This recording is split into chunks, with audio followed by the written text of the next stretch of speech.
صفحہ نمبر 435. اعوذ باللہ من الشیطان الرجیم. بسم اللہ الرحمن الرحیم.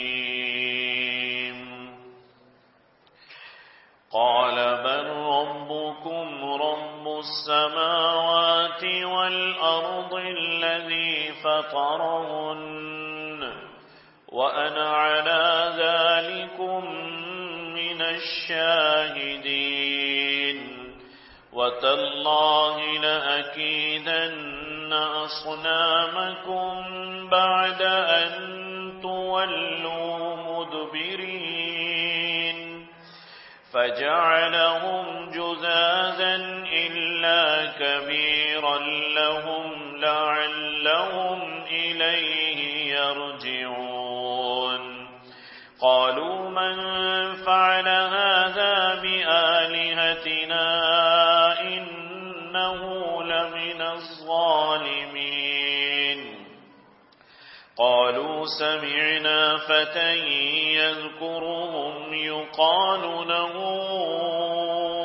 إبراهيم. بولا نہیں رب تمہارا وہی ہے رب آسمان اور زمین کا جس نے ان کو بنایا، اور میں اسی بات کا قائل ہوں. اور قسم اللہ کی میں علاج کروں گا تمہارے بتوں کا جب تم جا چکو گے پیٹھ پھیر کر. پھر کر ڈالا ان کو ٹکڑے ٹکڑے مگر ایک بڑا ان کا کہ شاید اس کی طرف رجوع کریں. کہنے لگے کس نے کیا یہ کام ہمارے معبودوں کے ساتھ؟ وہ تو کوئی بے انصاف ہے. وہ بولے ہم نے سنا ہے ایک جوان بتوں کو جو کہا کرتا ہے اس کو کہتے ہیں ابراہیم. ان آیات مبارکہ میں اللہ رب العزت نے حضرت ابراہیم علیہ السلام کے واقعے کی مزید تفصیلات کو بیان فرمایا ہے. یہ بات گزشتہ آیات میں گزر چکی ہے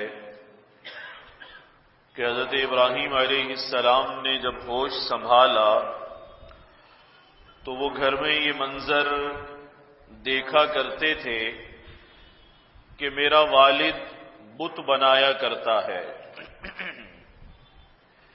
دیکھ کر حیران ہوتے تھے کہ کیا چیز ہے اور یہ کیسا مشغلہ ہے جس مشغلے سے میرا باپ وابستہ ہے.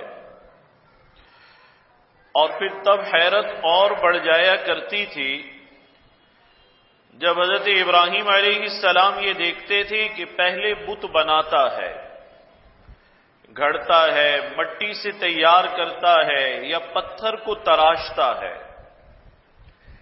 اور جب یہ بن جاتا ہے تیار ہو جاتا ہے تو تعجب کی بات یہ ہے کہ اسے خدا بنا کر اس کے آگے سجدہ بھی کرتا ہے.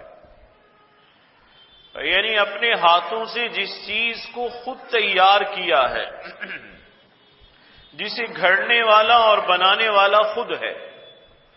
بڑے حیران ہوتے تھے اور اس سوال کا جواب وہ اپنے والد سے چاہتے تھے کہ یہ کیا قصہ ہے؟ اسے تم نے خود بنایا، اسے خود گھڑا، مٹی سے تم نے خود تیار کیا یا پتھر سے تراشا؟ جب یہ بن کر تیار ہو گیا اب تمہارا یہ معبود کیسے بن گیا؟ بھائی تمہارے ہاتھوں نے اسے بنایا ہے، یہ پہلے نہیں تھا، تم پہلے بھی تھے. تو ہونا تو یہ چاہیے کہ عابد کا وجود بعد میں ہو، معبود کا وجود پہلے ہو. یہ عقل کہتی ہے، دلیل اس کا تقاضا کرتی ہے کہ خالق کا وجود پہلے ہونا چاہیے، اس کی مخلوق کا وجود بعد میں ہونا چاہیے. تو بڑے حیران ہوتے تھے کہ یہ پہلے اس کو خود بنا رہا ہے، اسے تیار کرتا ہے، رنگ روغن کرتا ہے، سکھاتا ہے. سارے مراحل بچپن کا زمانہ تھا اور سارے مراحل آنکھوں کے سامنے سے گزرتے تھے. جب باپ سجدہ ریز ہوتا تھا اس بت کے سامنے تو بڑے حیران ہو جاتے تھے اور باپ سے سوال کیا کرتے تھے، ما هذه التماثيل التي انتم لها عاکفون، یہ کیا چیزیں ہیں جن پر تم مجاور بنے بیٹھے ہو، کیا ہے آخر یہ؟ واقعی اگر انسان غور کرے تو اس بات کو ہضم کرنا آسان نہیں ہے، ہضم ہوتی نہیں ہے، کوئی ایسی آنت ہی نہیں ہے جس میں اس کو ڈال کے ہضم کر لیں، ممکنات میں سے نہیں ہے کہ خود بنایا ہے اور پھر اسے خدائی کے درجے پر فائز بھی کر دیا، اپنا خدا بھی بنا لیا۔ اچھا، تیسرا مرحلہ آتا تھا تو اور بھی حیران ہوتے تھے۔ وہ تیسرا مرحلہ کیا تھا کہ اگر اچھا خریدار آتا تھا تو باپ اس کو بیچ بھی دیا کرتا تھا۔ یہ تینوں مراحل آج بھی بت پرستوں کے ساتھ لگے ہوئے ہیں، بناتے بھی خود ہیں، تیار بھی خود کرتے ہیں، اس کے بعد اس کے آگے سجدہ ریز بھی ہوتے ہیں، یعنی اسے اپنے معبود کا درجہ بھی دے لیتے ہیں۔ اور وہ معبود تیار ہو گیا، بالکل ریڈی ہے، تیار ہونے کے بعد اگر اچھا گاہک آیا تو اسے بیچ بھی دیتے ہیں۔ آج بھی یہی چل رہا ہے، یہ قصہ بازاروں میں موجود ہے، ہاتھوں سے بن رہا ہے اور خدا کے درجے تک پہنچ رہا ہے، معاذ اللہ۔ اور پھر اس کے بعد خدا کی بولی لگ رہی ہے، دام سیٹ ہو رہے ہیں، گوداموں میں خدا اسٹاک میں رکھے ہوئے، تہوار آئیں گے تو وہی اسٹاک تیار ہونا چاہیے۔ اور اس کے بعد بعض خدا ایسے ہیں جن کو عارضی خدا کا درجہ حاصل ہے، جب تہوار ختم ہوتے ہیں تو نالوں میں پھینک رہے ہوتے ہیں، ہندوستان میں ندیوں میں، نالوں میں اور گندے مقامات پر، حتیٰ کہ کوڑے کے ڈھیر پر بھی پھینک جاتے ہیں۔ تو حضرت ابراہیم علیہ السلام ان تین مراحل کو دیکھا کرتے تھے، بڑے حیران ہوتے تھے کہ یا اللہ یہ کیا مذاق ہے، یہ کیا قصہ ہے، خود بنایا ہے اور پھر اسے خدا بھی قرار خود دیا ہے، اور پھر خدا کو بیچ کر پیسے بھی وصول کر لیے ہیں۔ تو قوم سے بھی سوال کرتے تھے اور اپنے والد سے بھی سوال کیا کرتے تھے، تو وہ ہمیشہ ایک ہی جواب دیا کرتے تھے، قالوا وجدنا آباءنا لها عابدین۔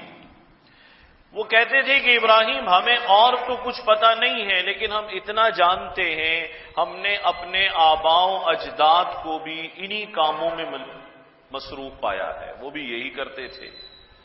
وہ کیا کرتے تھے؟ وہ بناتے بھی تھے اور وہ انہیں معبود بھی کہتے تھے اور بیچتے بھی تھے، بت ساز بھی تھے اور اسی طرح بت فروش بھی تھے اور بت پرست بھی تھے۔ وجدنا آباءنا لها عابدین، ہم نے تو دیکھا وہ بھی ایسے ہی کرتے آئے ہیں، لہذا ہم بھی ایسے ہی کر رہے ہیں۔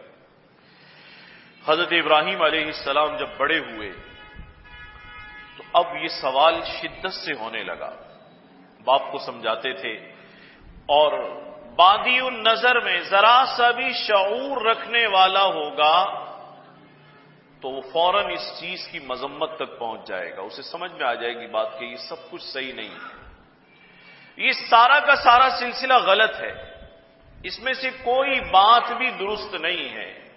تو آپ جواب دیا کرتے تھے، لقد کنتم انتم وآباؤکم فی ضلال مبین، تم بھی کھلی گمراہی میں ہو، تمہارے آباء و اجداد بھی گمراہ تھے۔ بھلا یہ کوئی بات ہے؟ خود بناؤ اور خدا قرار دو اور عبادت کرو اور بیچ بھی ڈالو، ساری چیزیں تم نے کیسے جمع کر رکھی ہیں؟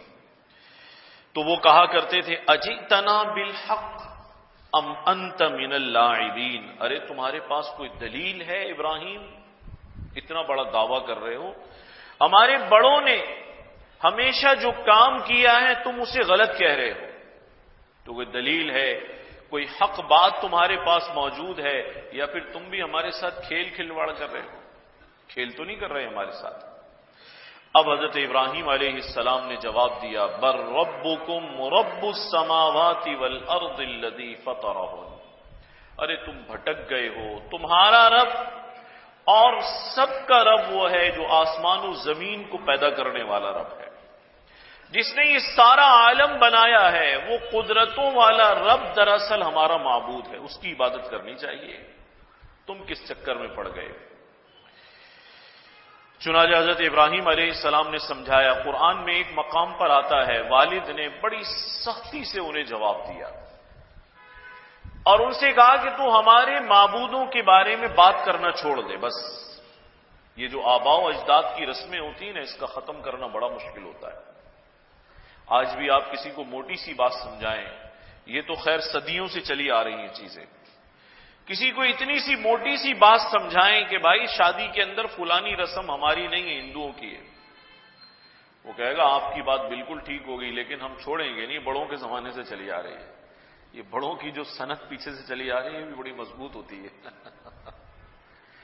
ہے تو گمراہی کی سنت ہے. اس لیے میں اکثر کہتا ہوں جو برادریوں کے ذمہ داران ہیں، بڑے ہیں، اگر انہیں معلوم ہو جائے کہ ہماری قوم میں یا برادری میں یہ رسم خلاف شریعت ہے تو آخرت کی پرسش اور سوال سے بچنا چاہتے ہیں، اپنی زندگی میں اپنے ہاتھ سے اس کو ختم کرائیں، اسے ختم کرا دیں.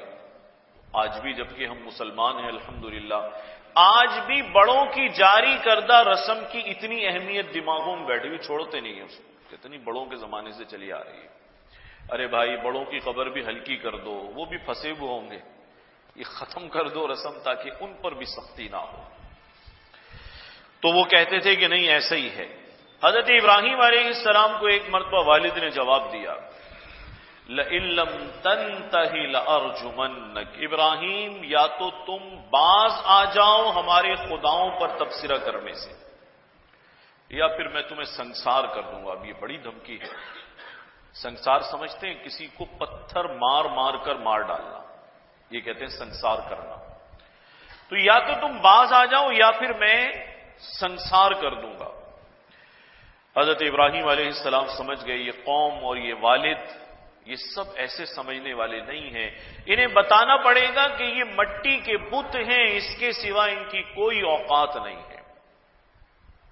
آپ نے اس موقع پر کہا تاللہ لأکیدن اصنامکم بعد ان تولوا مدبرین، ذرا تم یہاں سے کہیں جاؤ تو صحیح، میں تمہارے خداؤں کا تو میں علاج کروں گا.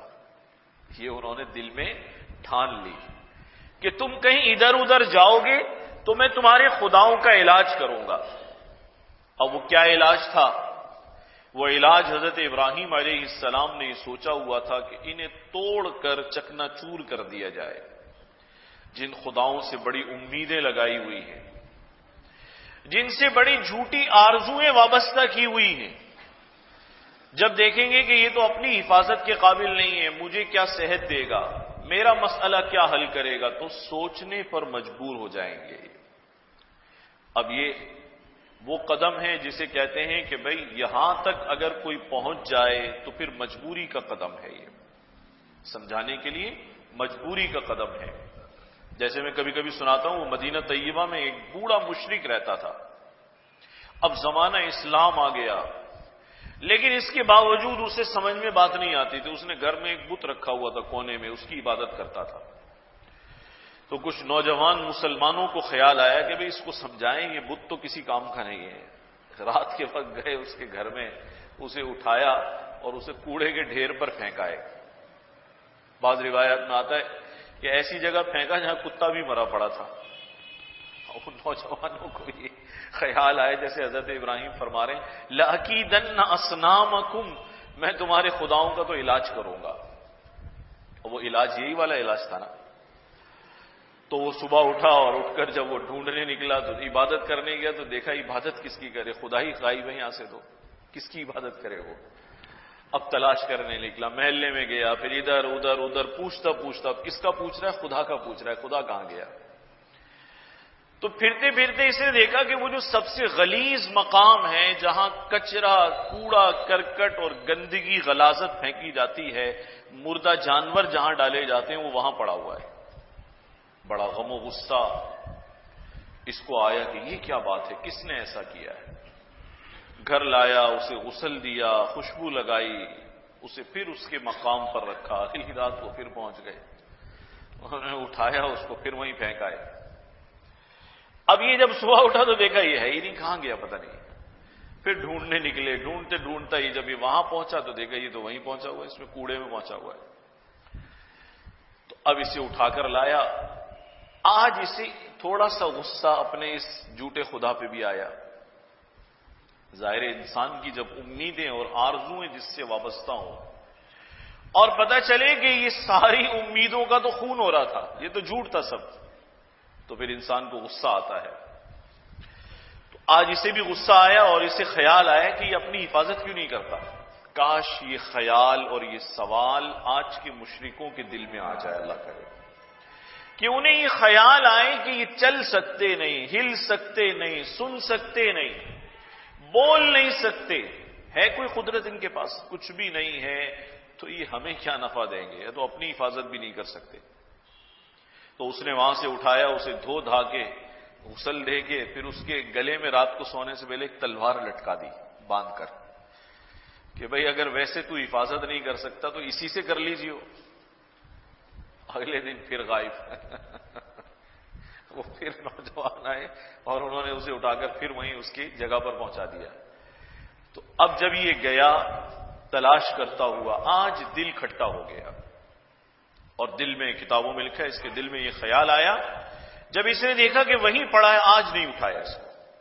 آج اس کو اٹھایا نہیں بلکہ ٹھوکر مار کر کہا جب تو اپنی حفاظت کے قابل نہیں ہے تو ہماری حفاظت کیا کرے گا.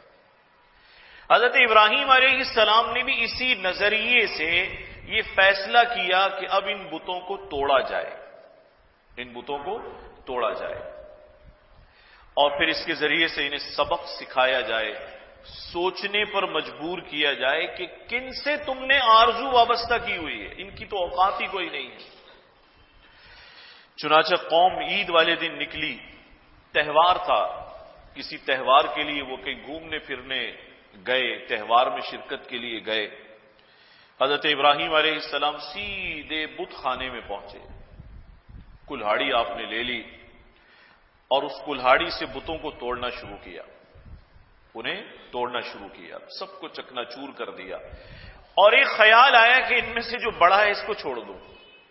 سبق دینا چاہتے تھے نا، سمجھانا چاہتے تھے. تو وہ جو بڑا بت تھا اسے آپ نے چھوڑ دیا اور اسے ہاتھ نہیں لگا. اب صورت حال یہ کہ بڑا بت ایک طرف رکھا ہوا ہے اور سارے جتنے دائیں بائیں تھے سب بیچارے لہو لہان ہیں، وہ ٹوٹ پھوٹ گئے سب کے سب. اور وہ جو کلہاڑی تھی وہ بڑے بت کے گلے میں لٹکا دی، بڑے بت کے گلے میں لٹکا دی. یعنی مفسرین نے اور علماء نے لکھا منظر ایسا بن گیا، اس کے اندر گویا کہ سبق دینا چاہتے تھے نا. منظر ظاہر میں ایسا بن گیا گویا کہ ان کی آپس میں لڑائی ہو گئی ہے اور بڑے نے چھوٹوں کو سب کو ہلاک کر دیا ہے. حضرت ابراہیم علیہ السلام نے یہ کام کیا اور قرآن میں اللہ نے اسے بڑی تفصیل سے بیان فرمایا متعدد مقامات پر. جب یہ تہوار سے بت خانے میں آئے اپنی عبادت گاہ میں تو انہوں نے دیکھا کہ اندر تو بہت بری حالت ہے، چاروں طرف بت ٹوٹے ہوئے ہیں، چکنا چور ہے، بکھرے ہوئے ہیں اور سارا بت خانہ درہم برہم ہے، سب چورا ہی چورا اور ٹکڑے ٹکڑوں سے بھرا ہوا ہے. ایک بت ہے جو بڑا والا ہے وہ سلامت ہے اور اس کی گردن میں کلہاڑی بھی ہے. تو یہ بڑے حیران ہوئے اور کہنے لگے من فعل ھذا بآلہتنا انہ لمن الظالمین. ہمارے خداؤں کے ساتھ یہ کس نے کیا ہے؟ جس نے بھی کیا ہے وہ بڑا بے انصاف اور ظالم ہے. یہ کیا حشر کر دیا ان بیچاروں کا. اب یہ آپس میں ایک دوسرے سے باتیں کر رہے ہیں. تو لوگوں کو ایک خیال آیا کہ ہماری بستی میں ایک ہی آدمی ہے جو بتوں کی پوجا نہیں کرتا اور وہ اکثر و بیشتر سمجھانے کی کوشش بھی کرتا ہے. وہ یہ کہتا ہے کہ بھئی کس کی عبادت کر رہے ہو، کن کے پیچھے لگے ہوئے ہو، ان کی تو کوئی اوقات ہی نہیں ہے، حیثیت ہی نہیں ہے. تو وہ کہنے لگے سمعنا فتى يذكرهم يقال له ابراہیم، يقال له ابراہیم، کہ ہم نے ایک نوجوان کو یہ کہتے سنا ہے بتوں کے بارے میں ایسی ویسی باتیں. اچھا اس سے ایک سبق مفسرین نے ذکر کیا، میں وہ بھی کہہ دوں، ہو سکتا ہے ذہن سے نکل جائے بات. ہمارے زمانے میں اگر لوگ کہیں خرابی دیکھتے ہیں تو اس پہ بولتے نہیں ہیں. رشتہ داروں میں تو وہاں بھی خاموش رہتے ہیں، علاقے میں دیکھتے ہیں وہاں بھی خاموش رہتے ہیں.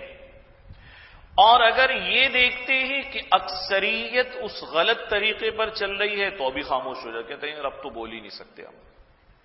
اب تو ہمارے بس کی بات ہی نہیں ہے کہ ہم بول سکیں، اس لیے کہ زیادہ لوگ اس کام میں پڑ گئے ہیں۔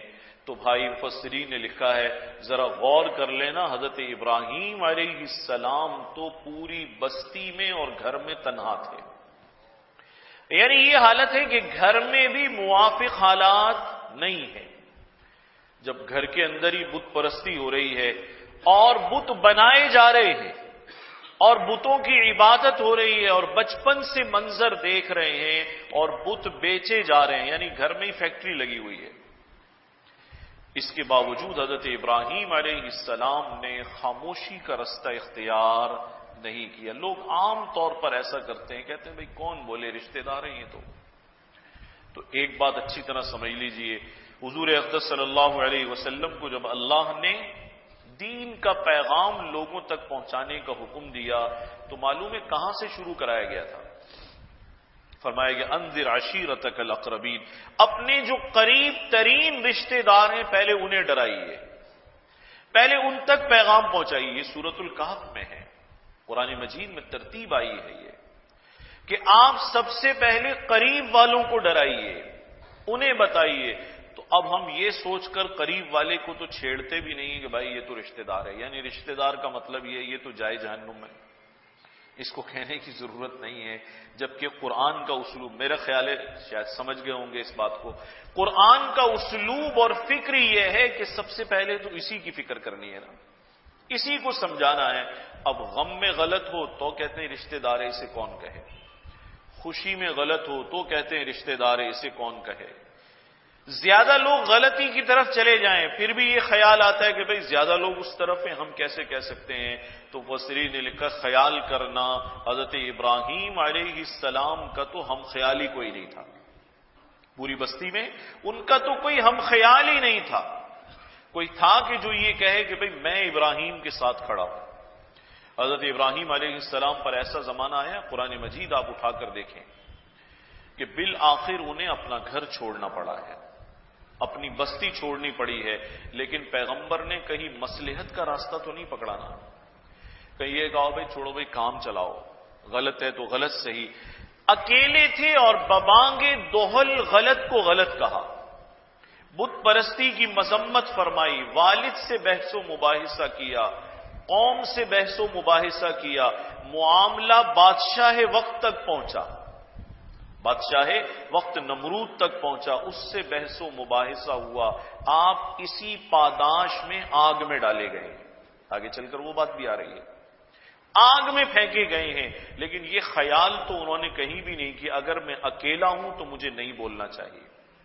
بھائی آپ اکیلے ہیں اور آپ حق بات کرتے ہیں تو خوش نصیبی آپ کے لیے ہے، حق کے ساتھ کم لوگ ہوتے ہیں، ظاہر ہے جو سلجھے ہوئے لوگ ہیں، سمجھدار لوگ ہیں، وہی حق کے ساتھ ہوتے ہیں۔ تو یہ ذہن ہٹا لینا چاہیے، یہ سوچ ختم کر دینی چاہیے کہ بھئی ہم چونکہ کم ہیں لہٰذا ہمیں بات نہیں کہنی چاہیے۔ ہمارے اکابرین میں سے بعض حضرات نے بڑی خوبصورت بات لکھی ہے، غلط کرنے والا وہ ڈنکے کی چوٹ پر غلط کر رہا ہے تو بھائی تم بھی ڈنکے کی چوٹ پر صحیح کو بیان کر دو، اب اس کا نصیب ہے، ہدایت ملتی ہے تو تمہارے ساتھ کھڑا ہو جائے گا، اور اگر ہدایت نہیں ملتی تو تمہارے ساتھ کھڑا نہیں ہوگا۔ تو خیر حضرت ابراہیم علیہ السلام یہ کر چکے، اب انہوں نے کہا بھئی ایک نوجوان ہے، سمعنا فتى يذكرهم يقال له ابراہیم، اس کا نام ابراہیم ہے، اور وہ اکثر و بیشتر ہمارے خداؤں کی مذمت کرتا ہے، برا بھلا کہتا ہے، اور ان کی پوجا کرنے پر تنقید کرتا ہے۔ تو یہ تو طے شدہ بات ہے کہ یہ کام سوائے ابراہیم کے کوئی اور کر ہی نہیں سکتا، اس لیے کہ بستی میں کسی اور کا تو یہ جھگڑا ہی نہیں ہے، یہ جھگڑا تو صرف ابراہیم کا جھگڑا ہے۔ کہنے لگے اگر یہ بات ہے فاتو بہ علی اعین الناس لعلہم یشہدون، کبھی اس کو بلانا چاہیے، مسئلہ بڑا حساس کھڑا ہو گیا ہے، سارے بت ختم ہو گئے ہیں، چکنا چور ہو گئے ہیں، اب اس کو حل کرنا ہے، ابراہیم کو یہاں بلانا چاہیے۔ حضرت ابراہیم کو طلب کیا گیا، جب آپ آئے تو انہوں نے پہلا سوال ہی سب نے یہ کیا، اَأَنْتَ فَعَلْتَ هَذَا بِآلِهَتِنَا یا ابراہیم، ابراہیم کیا تم نے ہی ہمارے خداؤں کے ساتھ یہ کیا ہے؟ حضرت ابراہیم علیہ السلام سمجھانا چاہتے تھے. بعض لوگ اس مقام پر پہنچتے ہیں تو انہیں عجیب ایک گلہ سا پیدا ہوتا ہے یا دل میں ایک بدگمانی سی آ جاتی ہے. حضرت ابراہیم علیہ السلام نے سمجھانے کے لیے جو منظر نظر آ رہا تھا، ظاہری منظر، جیسے ہم سے کوئی حقیقت پوچھے اور حقیقت منظر میں کچھ اور سمجھ میں آتی ہو تو کبھی کبھی جواب دینے سے پہلے انسان کہتا ہے یار دیکھو لگتا تو ایسے ہے، اس کا مطلب یہ ہے کہ جھوٹ بول رہا ہے، وہ جھوٹ نہیں بول رہا ہوتا، لیکن ظاہر کی جو صورتحال ہے وہ اس صورتحال کی طرف دعوت فکر دے رہا ہوتا ہے، ایسا لگ رہا ہے. حضرت ابراہیم علیہ السلام سے پوچھا کیا تم نے یہ کام کیا ہے؟ حضرت ابراہیم نے جواب دیا بل فعلہ کبیرہم ھذا فاسألوہم ان کانوا ینطقون. جہاں لانا چاہتے تھے بات کو وہیں سے شروع کیا. لانا یہاں چاہتے تھے کہ یہ بالکل بیکار ہیں، سنتے نہیں ہیں، بولتے نہیں ہیں، نفع نقصان نہیں پہنچاتے. بات کا آغاز بھی وہیں سے کیا. فرمانے لگے ظاہر میں ایسا لگتا ہے یہ بڑا والا سلامت ہے، یہ جو ان کا گرو گھنٹال ہے یہ تو بالکل سلامت کھڑا ہوا ہے اور کلہاڑی بھی اس کے گلے میں ہے. تو ظاہر کا منظر کیا بتا رہا ہے؟ اس کو یوں نہیں کہنا چاہیے کہ معاذ اللہ حضرت ابراہیم علیہ السلام نے غلط بیانی کی، اس لیے کہ جو نبی جرأت ایمانی کے ساتھ بتوں کو توڑ سکتا ہے وہ اقرار بھی کر سکتا ہے، اور آگے چل کر بات واضح ہو گئی. جس میں اتنا حوصلہ ہے کہ وہ تنے تنا سب کو توڑ سکتا ہے تو بھلا وہ بتاتے وقت ڈر سکتا ہے؟ اس کا امکان ہی نہیں ہے، ایسا سوچا بھی نہیں جا سکتا.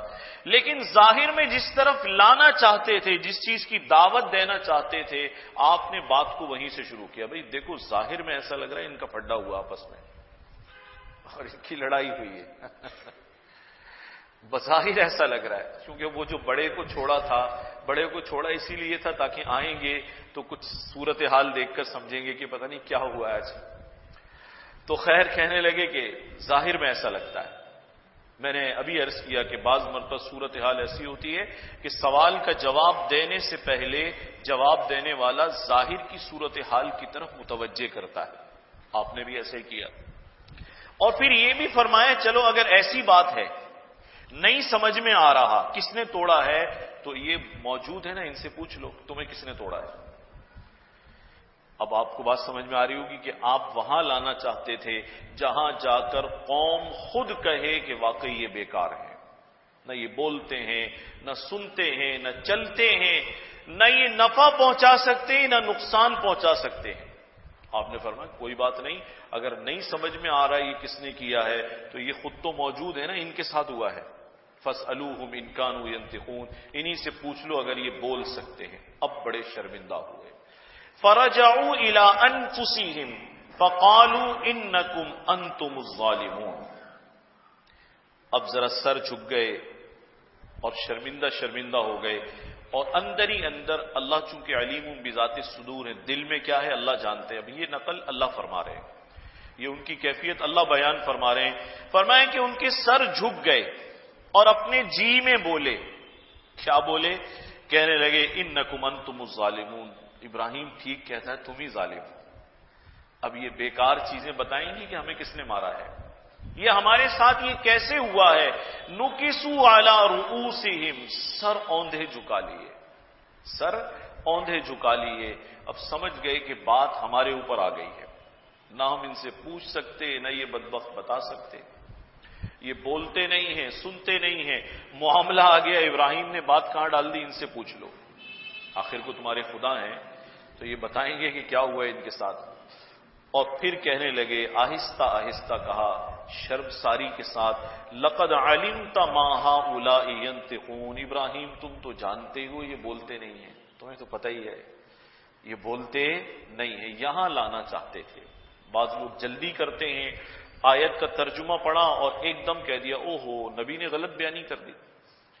وہ آگے تک آتا نہیں ہے، بات کو سمجھتا نہیں، اپنی رائے سے اس کی تفسیر اخذ کر لیتا ہے، نتیجہ یہ نکلتا ہے کہ اس کے دل میں شکوک و شبہات جنم لیتے ہیں۔ جب یہاں تک پہنچے گا اور غور کرے گا تو سمجھ میں آئے گا حضرت ابراہیم علیہ السلام ان کی بے بسی کی طرف لانا چاہتے تھے، اور بڑے بہترین انداز میں آپ نے وہاں تک بات کو پہنچا دیا۔